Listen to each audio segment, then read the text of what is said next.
Hello, my name is Zach, and this is the Super Pig. So our challenge was to find customers who could use a hand crank flashlight and propose a redesign that optimizes the functionality to fit how they are actually used. We are to create a pitch to management for our redesign. If they like it, our idea will advance to the next stage of management. So our competitor's product is a handheld crank flashlight that has switches for an on and off controlling two LEDs that shine a light. There's a battery inside. It has a crank mechanism as well as a lock for it. It has a 40-hour battery life. It has 30 lumens of light at around 2 feet. It's non-rechargeable and has a small thin wrist strap.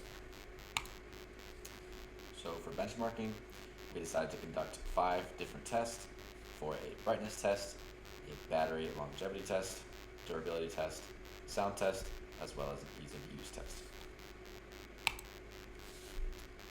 So for a brightness test, we used a luminometer to measure the lumens of light from varying distances, and we recorded such data. So we used first the competitor's product, a pink flashlight. We used like a handheld lantern flashlight, as well as a small pink, I guess it doesn't really matter, but it's a small pink flashlight. From 1 foot, the competitor's product had 120 lumens, where the lantern had 1600, and the pink flashlight had 380. From 2 feet, the competitor had 50, lantern was 320, and the small was 160 lumens.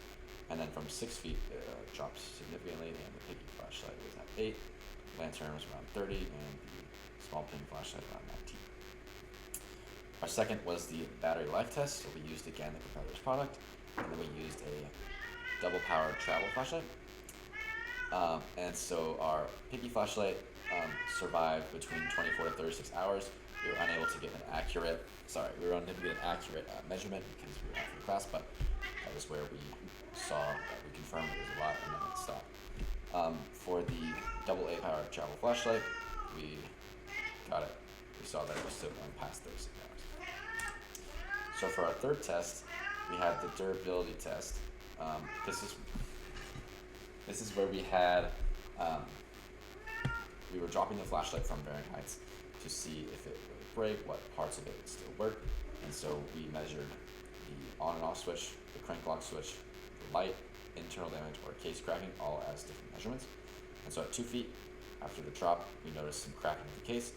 At 4 feet, the crank lock switch had broken off, and some of the light had shattered, as well as the same case cracking. And then by 6 feet, the entire competitor product flashlight was shattered, and it split into numerous pieces, and everything was busted. And our fourth test was a sound test, so we used a digital sound meter, and we recorded all the measurements from 3 feet away, and it was in decibels, and it was the crank at different speeds.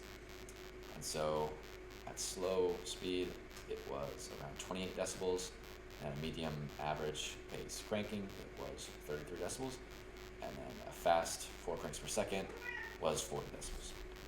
And our final test was the easy use test, where we gave the flashlight to randomly selected subjects, and we timed how long it takes them to explain all the features of the flashlight to us.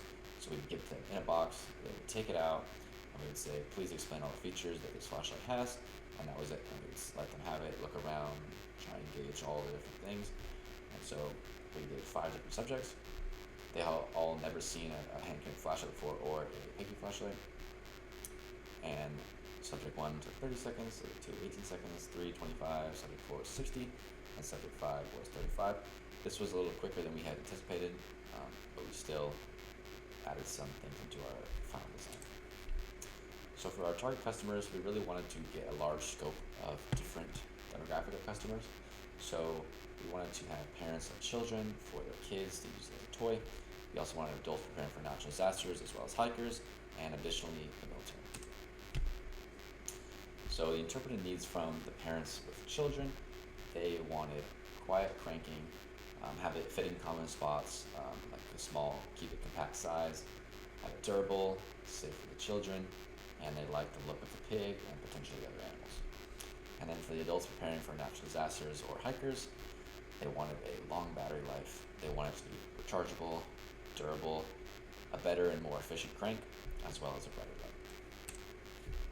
So listing all the interpreted needs in order of highest importance.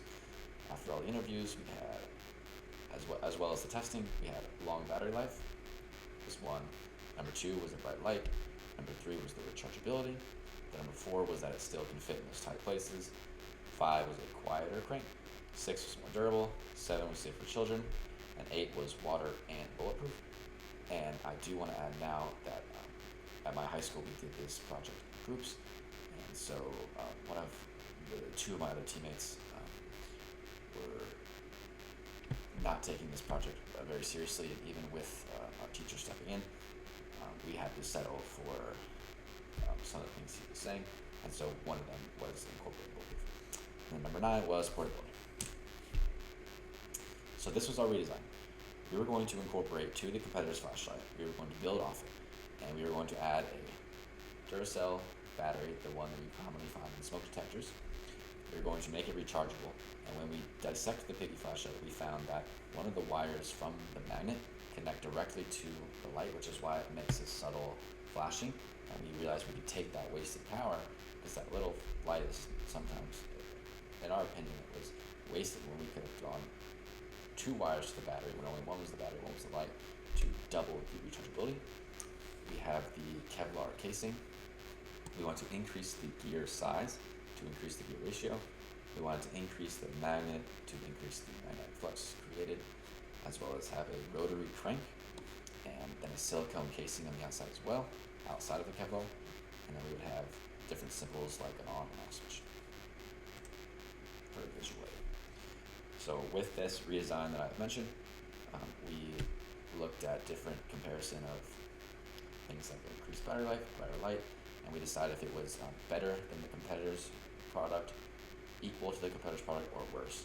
And so we had 7 positives being a longer battery life, brighter light, rechargeable, quieter, more durable, waterproof, and more efficient, with 2 negatives of it was now bigger than the competitor's product and less portable due to the fact it was bigger, and 1 neutral of being equally safe for children, which turned out to be a net total of 5. So this is our redesign drawn out. So this is the larger gear we have. This would be the Kevlar outer casing as well as the silicone. It would have a larger wrist strap.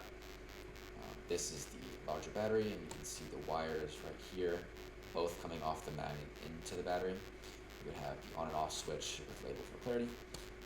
And although the flashlight is bigger than the competitor, it is still not by much, with only 4.5 inches by 2.5 inches.